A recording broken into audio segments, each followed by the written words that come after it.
Hola, mi querida audiencia que el día de hoy nos escuchan y nos ven donde quiera que están, pero nos están viendo y nos están escuchando. El programa de hoy para mí representa un gran honor, aparte de la amistad de tantísimos años con Carlos Domínguez Aedo, pero también el afecto de él y su familia y de en cuántas cosas no anduvimos metidos hace algunos años trabajando por la democracia y por servir a esta comunidad nacional. Sin embargo, el tema del día de hoy es un tema también trascendente porque nos afecta a toda la comunidad nacional y me refiero a la iniciativa de ley para reformar la ley minera, en la cual Carlos también estuvo incursionando desde el punto de vista empresarial hace algunos años en aquel famoso Grupo Alfa en ILSA concretamente. Carlos, te damos la bienvenida y es un gusto tenerte aquí.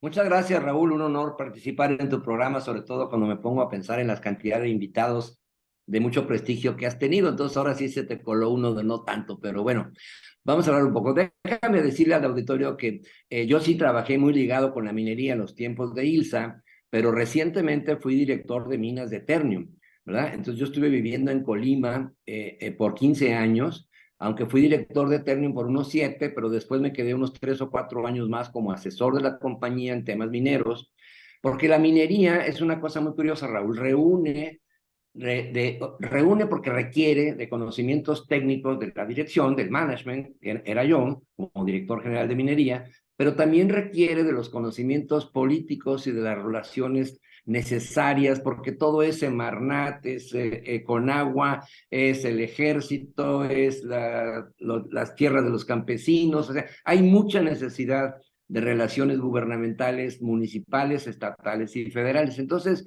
a mí cuando me invitaron como director de minería, pues la verdad es que llenaba los dos requisitos, ¿no? De tener, tú sabes perfectamente bien, y esto me tocó, yo fui durante los 6 años del presidente Calderón, fui director de minería, aunque yo estaba trabajando anteriormente en el gobierno federal, yo me vine como director de minería con Ternium y pasé unos años de maravilla en Colima, que nos tuvimos que regresar, como sabes, por un problema de enfermedad de mi esposa, pero ya ahora por eso estamos viviendo aquí en Monterrey, porque aquí la calidad de los servicios médicos y demás, hospitales y demás, pues es otra, ¿verdad? Con respecto a algunos otros estados.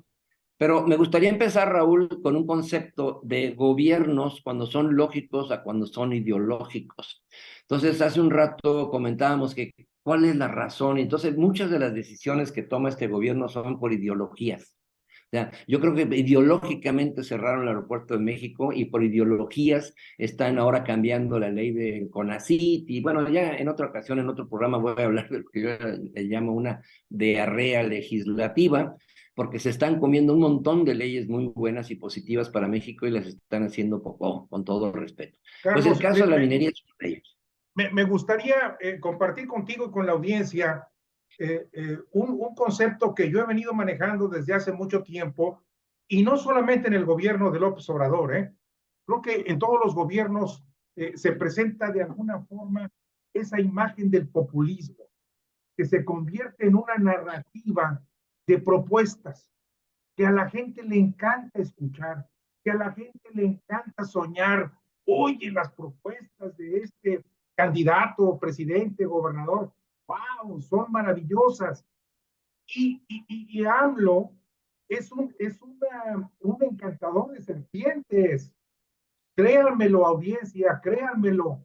Él se ha dedicado a hacer propuestas, pero no ha dado resultados. Y lo que un Al gobierno contrario, tiene que hacer destruye. es lo que dice ahorita Carlos. Una cosa es la ideología, en este caso yo estoy hablando de las propuestas, que es el populismo, pero cuando se hacen con lógica, se llegan a resultados lógicos, a menos que se haya partido de una tesis equivocada. Quería yo hacer este apunte porque para que la gente no confunda que muchas iniciativas que está tomando el gobierno actual son solamente ideológicas, no, son populistas, son propuestas sin ninguna estrategia, sin ningún sentido y sin ninguna forma de medirlas y de rendir cuentas. Adelante, Carlos. Y que causan causan mucho daño, Raúl, están destruyendo cosas Así valiosísimas. es, Ciencia y así es. tecnología la van a hacer pedazos. Pero vamos a hablar de minería, que es el motivo de tu invitación. Mira, la minería debo de reconocer que es un tema árido y desconocido. Todo mundo usamos los productos de la minería, pero muy pocos sabemos lo que significa estar en la minería y obtener los resultados de la minería.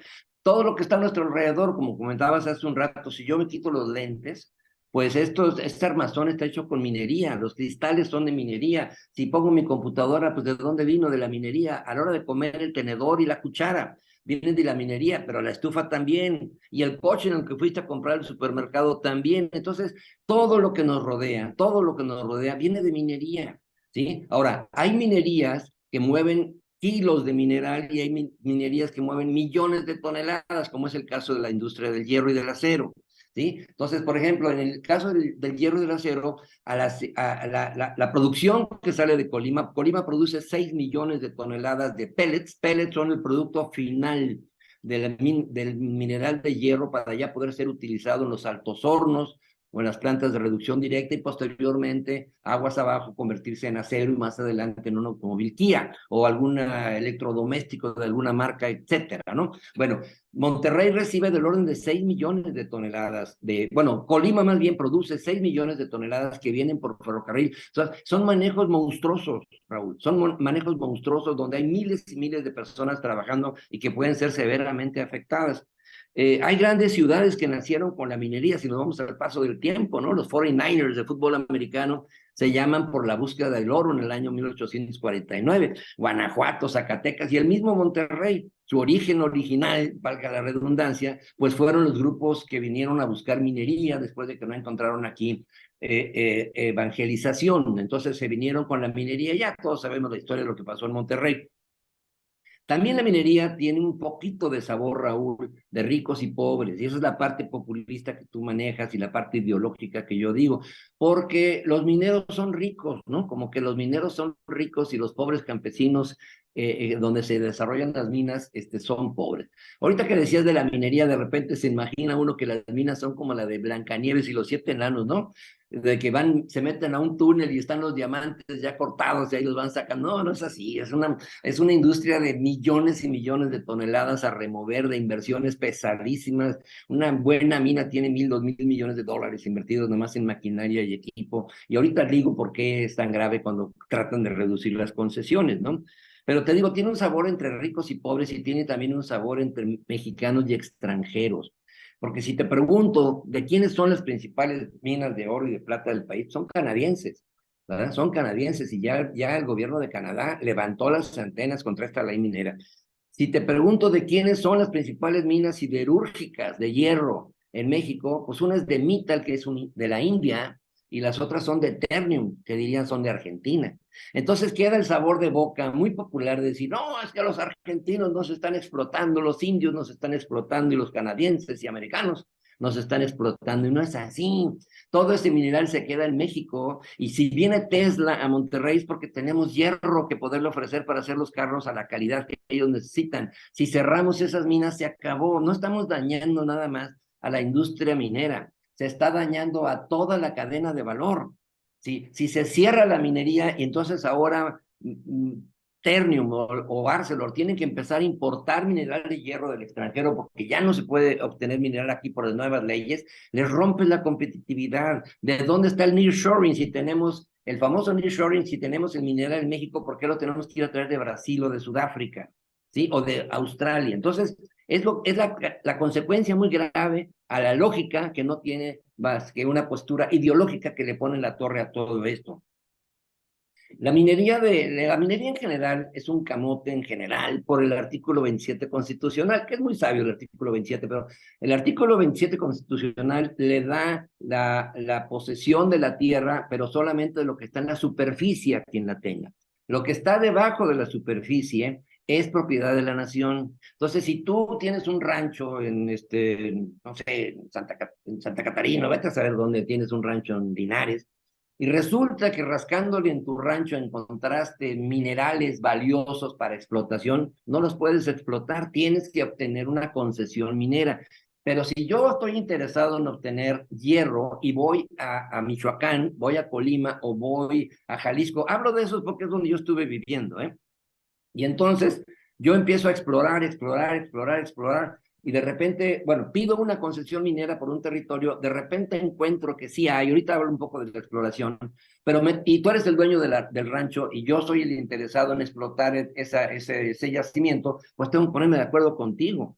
Y si tú eres un particular, un dueño particular, pues a lo mejor hacemos negocios y nos ponemos de acuerdo rápido. Pero si eres un ejido, se complica mucho. Y si eres una comunidad campesina, olvídate, ¿sí? Entonces, no la resuelven. Al ratito llegamos a ese tema. Simplemente es para explicar que tú no eres dueño de lo que está abajo. No es el programa de los Beverly ricos, ¿te acuerdas? Que dispara una Ah, no, escopeta y claro. trata de tirarle y sale petróleo, Sale entonces se hacen petróleo. millonarios y se van a vivir a Los Ángeles, ¿verdad? Se van a vivir a Beverly Hills. Bueno, no es así aquí, en México no, en otros países sí, por eso ves llenos de pozos petroleros los ranchos tejanos. Están sacando gas o están sacando petróleo porque es de ellos, del dueño del rancho, ¿verdad? Y, o lo vendieron o hacen negocios, pero en México no es así. Fíjate, hablando un poco bueno, la ley está, espero que no es reactiva como todas las leyes, no, posiblemente no dañemos tanto a lo que ya existe, pero vamos a dañar a lo que vamos a crecer, y Monterrey y México necesitan crecer, y esos nuevos crecimientos son los que podrían estar tremendamente afectados. Por tener una idea nuevamente, hablando de la industria del hierro, la fundidora Monterrey, Raúl, ¿te acuerdas que se cerró en el año 86? Empezó a trabajar en 1900 y traía mineral de hierro. ¿Te acuerdas que el cielo de Monterrey era rojo en aquellos años, los 70, porque usaban unos hornos Siemens Martin de hogar abierto, de corazón abierto se llamaban, que llenaban de humo rojo toda la ciudad de Monterrey? Bueno, ese mineral venía del Cerro del Mercado desde 1900 hasta 1986, o sea, durante 86 años. ¿Por qué es relevante el dato? Porque AMLO propuso que las concesiones duraran 15 años. Entonces, ¿cómo podría existir una fundidora de Monterrey si le hubieras dado una concesión de 15 años? En el caso de ILSA, hoy Ternium, empezó a traer mineral de hierro para producir acero virgen. Hago un paréntesis. Hojalata y lámina, que era el nombre de ILSA, el nombre original, significaba que hacían las hojalatas para poder hacer las corcholatas de la cerveza. Le llamábamos corcholata, ¿te acuerdas, Raúl? Porque tenían Claro. corcho y le rascabas para ver si te sacabas un premio. Bueno, pero esa corona que sella a la botella de cerveza está hecha con un acero de muchísima calidad, porque si tú hicieras un acero corriente, se rompe al hacer esta deformación. Entonces, no se puede hacer con chatarra. Entonces, cuando la cervecería necesitaba tapas para sus cervezas, se tuvo que poner a producir acero de alta calidad, pero no tenía el tamaño de la producción para resistir la inversión de un alto horno, que era la tecnología. Y después de ahí salió la tecnología del famoso fierro esponja, y muy exitoso ILSA, y después lo vendió por todo el mundo, y fue un parteaguas, un antes y un después de la industria del acero, cuando ILSA logra ese descubrimiento. Bueno, ILSA empezó a recibir mineral de hierro en 1957 para empezar a producir las corcholatas por primera vez con acero mexicano, que había pasado ya la guerra mundial y nos había dejado sin chatarra de calidad y sin acero de calidad, y terminó de producir mineral con ese mino que venía de una mina que se llama El Encino, que está en Piguamo, Jalisco, en la frontera con Colima, hasta el año 2013. O sea, perdóname, ¿cuántos años? Estuvo 56 años trabajando en esa mina. ¿Por qué ya no viene? Porque se acabó. Ese yacimiento se agotó y ahora hubo que abrir nuevos yacimientos, y así es como la historia va, es como va caminando. Esto tiene que ver con una de las críticas muy grandes que hacían a la minería, de decir, porque una empresa tiene un lote minero y no lo explota, y pasan 20 años y no lo explota, y pasan 30 años y no lo explota, pues porque tengo que esperar que se acabe el que estoy usando. Pero si Claro. una vez que se acabe el que estoy usando, tengo que tener otro listo. Pero la industria se maneja por años, cientos, decenas de años, no por lustros, ¿verdad? Entonces tienes que tener una planeación, y por eso la industria minera paga grandes cantidades de dinero por mantener sus concesiones. Las concesiones mineras, Raúl, el primer año digamos que son baratas, pero el segundo año cuestan mucho más, y el tercero, y el cuarto, y el quinto, y va subiendo exponencialmente el costo de mantener una concesión. Está pensado así en la ley actual para que la escupas. Si no la piensas utilizar, devuélvela, ¿sí? Porque te está matando el bolsillo tenerla. ¿Por qué las tenemos por 50 años o más sin usar? ¿Por qué? Pues porque se necesitarán en el futuro. se necesitarán en el futuro. Bueno, el presidente López Obrador presentó una iniciativa el 28 de marzo del 23, una iniciativa para modificar la ley minera que verdaderamente mataba la minería. Es una nueva ley minera, las concesiones que actualmente son de 50 años prolongables, las bajaba a 15 años. Fíjate, don, por darte un ejemplo, yo que fui director de minería, tuvimos concesiones nosotros nuevas, y algunas de ellas toman entre 5, 7 o 10 años de exploración para saber qué hay, y son millones y millones de dólares que tienes que invertir en perforar. Es muy parecido al petróleo, ¿eh? Tú perforas buscando y a ver qué diablos, y de repente te vas a profundidades relativamente muy grandes que después hacen inviables el que tú puedas Pero, operar esa pero, mina. pero Carlos, déjame ser irónico. El presidente dice que es muy sencillo, es hacer un hoyito y meter un tubo y sacarlo.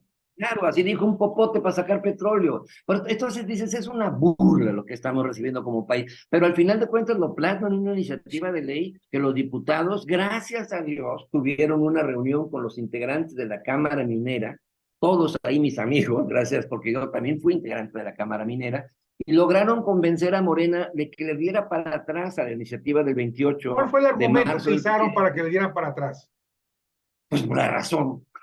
La razón Pero les si esta gente no demostraron. tiene razón, mi querido Carlos. No, pero digamos que el que no tiene razón es el presidente, los demás son obedientes a lo que diga el presidente, pero llegó un momento que se dieron cuenta que era criminal lo que estaban haciendo con la industria, y entonces Morena, al final de cuentas, aceptó y propusieron una nueva ley donde suavizan cosas, como quiera sigue estando horrible, pero suavizan cosas. Mira, el periódico Reforma, El Norte, hicieron una muy buena comparación. Pero el Ejecutivo, o sea, AMLO proponía 15 años y ahora ya lo subieron a 30, sigue siendo poquitito, pero le dieron una prórroga de otros 25, y después otra prórroga si vuelves a concursar por el mismo yacimiento, y ya podemos tener la mina por 80 años. Luego, en minerales incluidos, AMLO decía, solamente puedes sacar el mineral que fuiste a buscar. ¿Tú fuiste por oro? Sí. ¿Hay plata? No la puedes tocar. ¿Sí? Bueno, entonces dice, oye, espérate, todas las minas de oro son de oro y plata, todas, y producen una cosa que llaman sarel o algo así creo que es, y después separan los metales, oro y plata, los funden juntos, ¿eh? Entonces, no, nomás el oro y la plata no. Entonces imagínate, gramo por gramo, Está en la minería de separándolo. ¿verdad? Entonces dice, no puede ser, no puede ser. La cancelación. Antes el Ejecutivo, o sea, AMLO, propuso, si estás causando algún daño ecológico, te cancelo. Y ahora Morena, digo, entró un poquito en razón, no creas que mucha, y dijo, bueno, te aviso y te doy chance de que repares y que hagas una remediación del daño. Bueno, está bien, bueno, ahí va mejor. La disponibilidad de agua. AMLO decía, si tú consumes el 30% o más del agua que hay en la región, no te doy la concesión minera. Y ahora ya lo suavizaron y dijeron, bueno, revisamos ahí cómo va la cosa. Hablando de agua, la minería suele ser una industria que usa mucha agua, pero no consume mucha agua, ¿sí? No tiene torres de enfriamiento, no. Mira, ¿dónde se consume principalmente el agua en las industrias? Se consume al enfriar cosas. Si tú pasas por cualquier fábrica de Monterrey en invierno, que hace frío, ves unas nubes blancas hermosas que están saliendo de las torres de enfriamiento, porque se evapora. ¿Cómo enfrías el agua? ¿Cómo enfrías un gas tú a través de una torre de enfriamiento? Pues igual que como lo hacías con el café, ¿no? Estás enfriando el café porque lo evaporas.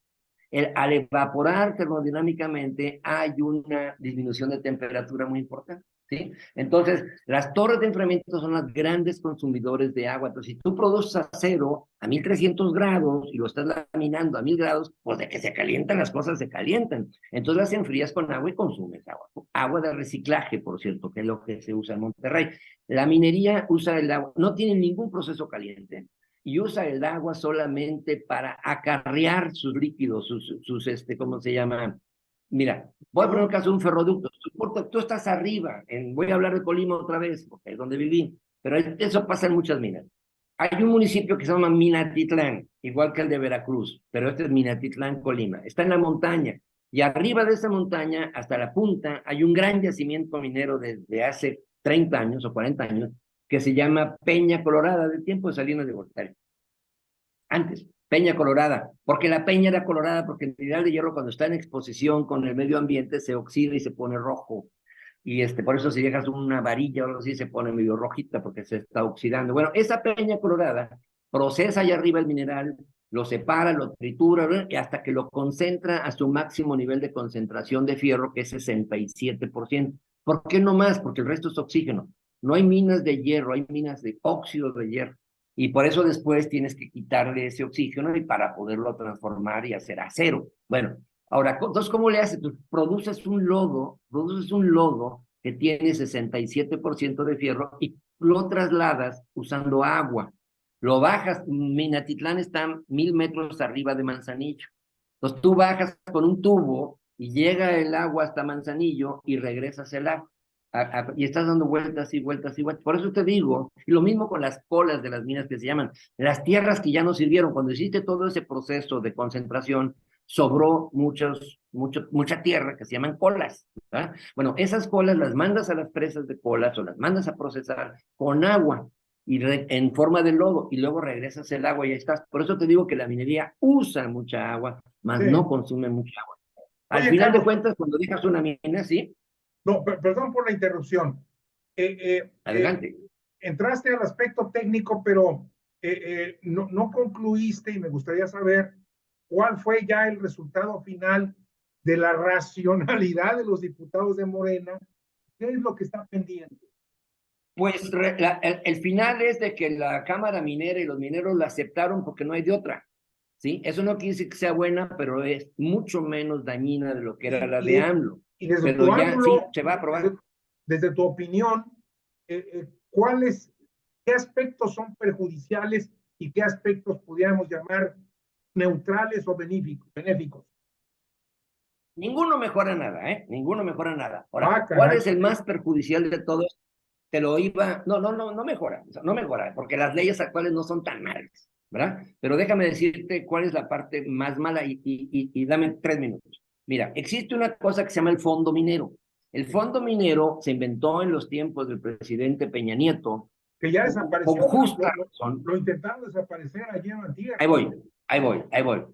Se lo volaron, que es diferente a desapareció. El fondo minero, las minas lo pagan, es el 7,5% de sus utilidades, y se tiene que usar para actos de remediación del daño que provocas.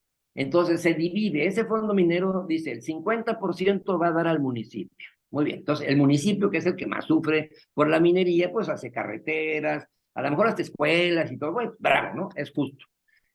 O va a dar, si no es al municipio, también a la comunidad. O sea, el municipio se queda con la parte, pero la comunidad de campesinos, que son los dueños de la tierra donde está la mina, pues también reciben una regalía por parte del que la está explotando. Pero el fondo minero, 50% es municipio, 30% es el Estado. Ejemplo, en Colima otra vez, Minatitlán se daña, pero también Manzanillo, porque luego salen los camiones al puerto de Manzanillo y salen los ferrocarriles y destruyen las calles y entonces le vas dando la torre por todo el camino hasta que llegas a la ciudad de Colima donde lo procesas, en una población que se llama Cuauhtémoc, Colima, perdón. Entonces, el 30% del Estado se usa para remediar en intermunicipal, entre municipios, y el 20% debería de haberse utilizado para remediar entre estados, porque a veces la extracción del mineral está en Michoacán y el procesamiento está en Colima. Entonces dañan las carreteras de ambos. Ok, bueno. Cuando llegó López Obrador, agarró, venga el fondo minero para acá y me lo quedo. Y se fue, no sé a dónde, porque no creo que esté en medicina, puede ser que esté en becas de ninis o no sé dónde está, o en el aeropuerto o en el Tren Maya. Pero los mineros siguen pagando el fondo minero. O sea, lo que pasa es que ninguno de los beneficiarios lo está recibiendo. Todo se lo quedó el gobierno federal. Ahora bien, para negociar la aceptación de esta nueva ley, por eso te digo que la parte peor es esa, crearon un segundo fondo minero. Entonces ahora los mineros tienen que pagar otro 7,5% de sus utilidades, O sea, en lugar poniendo de a siete y muchos de medio va a ellos. ser 15.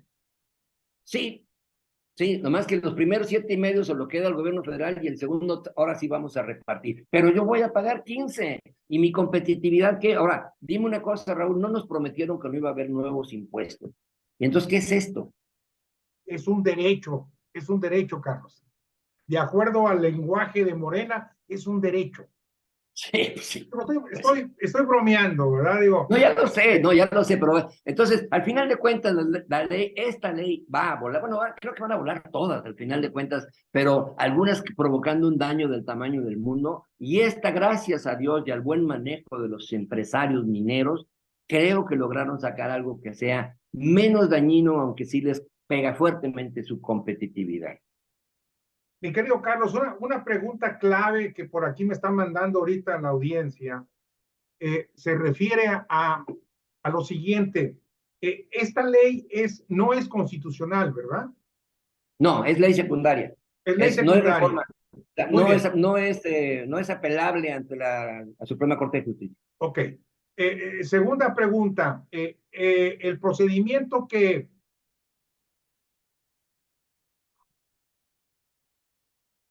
Ya te perdí. Aquí estoy, espérame. Ah, ¿el procedimiento qué? El procedimiento que se siguió dentro de la Cámara de Diputados fue apegado a la ley o se rompieron todos los protocolos y todos los reglamentos correspondientes.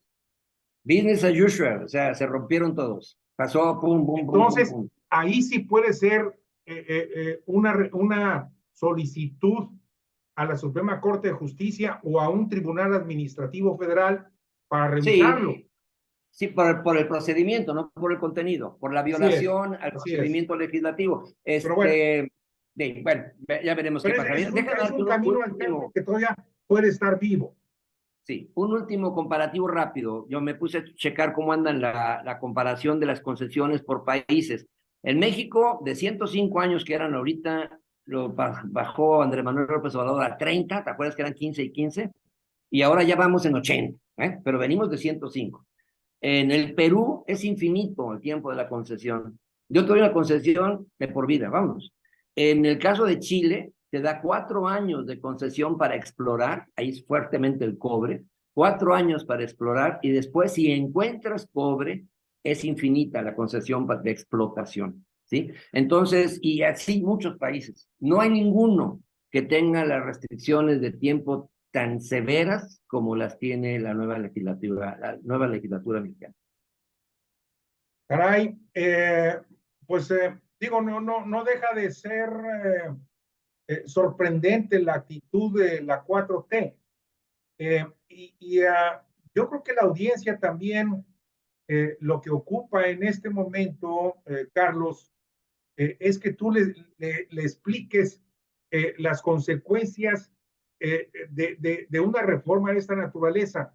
Se van a encarecer los productos para fabricar lentes, como tú decías, para fabricar computadoras, para fabricar electrodomésticos. ¿Qué es lo que qué repercusiones económicas y también sociales puede haber?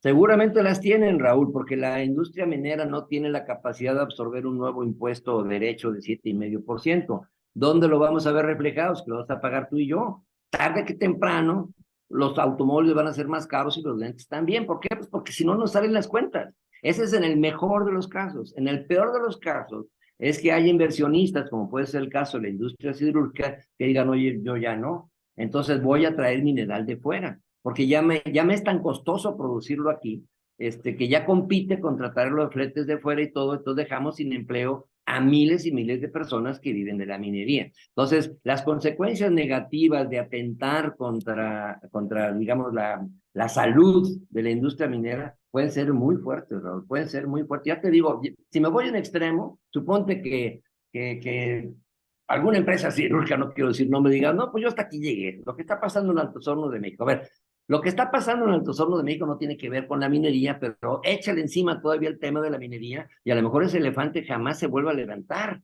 ¿Y Claro, tú sabes que Monclova vive de Altos Hornos de México? claro. Entonces estás hablando de cientos de miles de personas o familias, miles y miles de familias que comen de Altos Hornos. Y de una tradición ancestral. Ancestral, ancestral. Entonces, ese es el tamaño del posible daño. No me atrevo a asegurarlo como daño. En otras leyes sí, estoy seguro del daño. En esta es un daño que nos deja muy enfermos, pero creo que todavía la minería, bajo esta nueva postura de Morena, pues más o menos puede sobrevivir. Injustamente, pero puede sobrevivir. Muy bien. Una última pregunta. A tus órdenes. Toda esta y voy a usar tus mismas palabras para no confundirnos y seguir la línea de esta conversación. Tú hablas de que la lógica no es un instrumento de trabajo para el gobierno de la 4T y mucho menos para AMLO. Para ellos, el instrumento de trabajo es la cuestión ideológica, o lo que ellos creen la cuestión ideológica, que para mí no es más que una confrontación y es una especie de dolor, de celo social, ¿no? Pero bueno, esa es mi interpretación, ¿verdad? ¿Te puedo dar un Los ricos ejemplo? contra los pobres, los extranjeros contra los mexicanos. Déjame darte un ejemplo de ideología contra lógica, y te lo voy a poner en la energía, ¿sí? La ideología dice, yo quiero ser autosuficiente en gasolina, ¿verdad? ¿Por qué? Porque somos autosuficientes. Es una idea ideológica. Si hay un chorro de refinerías en el mundo que te pueden vender la gasolina y sabes que exportar petróleo deja más dinero que producir gasolinas a México. Pues no me importa perder dinero, pero yo quiero la autonomía en gasolinas. Ahora, ¿qué pasa con la autonomía en gasolinas? Bueno, pues entonces tengo que procesar el petróleo que yo produzco. Más que el petróleo que yo produzco, tiene una cantidad es muy pesado. Entonces produce, por cada barril de petróleo bueno que yo puedo refinar para sacar gasolina, produzco un barril ¿cómo se llama?, de combustóleo. ¿Y ahora dónde lo guardo? Antes yo lo mandaba en barcos de exportación y a ver quién hacía con el combustóleo en sus tierras, lo que fuera. Ahora yo me lo quedo y entonces le digo, Manuel Barlet, ¿sabes qué? Vas a producir electricidad con combustóleo, cierra el gas y pon combustóleo, porque si no, no tengo dónde ponerlo. ¿Y dónde voy a poner la contaminación de eso? Pues en el cielo, ¿no? Allá arriba. Ahora, toda esa cadena de cosas ilógicas se vinieron por una decisión ideológica, que es la autosuficiencia en gasolina. Y en el tema que me digas, en el tema que me digas, vas a Totalmente de ver cómo acuerdo. siempre domina la ideología. Creo que tu explicación es más que precisa y la audiencia podría escuchar que definitivamente las decisiones que se han estado tomando en este gobierno son, híjoles, que a mí me cuesta trabajo decir ideológico, porque cuando es ideológico tiene sustento y lamentablemente yo no encuentro sustento en la ideología de López Obrador. Para mí es simplemente muchos caprichos que están fincados en una decisión personal de vanidad, Sí, ¿verdad? sí, sí, sí. Ese para Crees en mí algunas es, cosas que los demás no creen, pero tú sí crees, entonces que se y, arregle el y, y, mundo alrededor de mí. y lo más lamentable, Carlos, mi amigo, es que la mayoría de la gente se las cree, Sí. porque esa Sí, narrativa es claro. popular. Sí. Yo soy mexicano y a mí los pinches gringos van y va, y los extranjeros también y los ricos. Entonces, es un tema muy complicado. ¿Podrías tú cerrar con una frase o una pensamiento tuyo de cuál es el futuro de la minería a pesar de todo lo que estamos viviendo? Pues sí, con mucho gusto. Mira, yo había escrito una frase de cierre también que esto puede matar a la minería en México, al menos a la siderúrgica, ¿eh? Entonces sí hay un futuro. Yo espero que como no es retroactiva la ley, bueno, pues las empresas siderúrgicas puedan seguir funcionando los años que le quedan con las concesiones que tienen actualmente, pero veo un futuro muy cuesta arriba, Raúl, muy cuesta arriba para que las industrias siderúrgicas sean sustentables con su propia minería. Yo creo que esta iniciativa de ley atenta seriamente para el futuro en general de la industria minera. Tratando de ser positivo y tratando de ver el vaso medio lleno, pues espero que en los próximos años los gobiernos puedan aceptar una reforma a la ley minera y darle una mayor efectividad que todos queremos. Carlos, te agradezco muchísimo, de veras. Al contrario, Raúl. Estoy seguro que para la audiencia, aquí he estado recibiendo varios mensajes, han sido muy precisos, muy claros tus comentarios, pero pues vamos a tener que seguir en contacto, Carlos, porque de esto hay mucho más. Encantado, y de esto y muchos que hemos tenido tú y yo la oportunidad de andar por todas. Entonces yo he jugado un rol ejecutivo o empresarial de alto nivel, pero también he estado en el gobierno federal, también he estado en gobierno de estados, he sido secretario en dos estados diferentes, en Nuevo León y en Colima, con el PRI, con el PAN y también el gobierno, en fin, entonces de todo y sin medida. Entonces uno va llenando la mochilita de experiencias y entonces de repente es muy sabroso platicarlas con alguien como tú para compartir algunas de esas cosas que tú aprendiste y porque la vida te las regaló. ¿Mm? Fuerte abrazo, mi Igualmente, Raúl. querido Carlos. Saludos a la familia con todo cariño, por favor. Gracias, Raúl. Hasta luego. Hasta luego.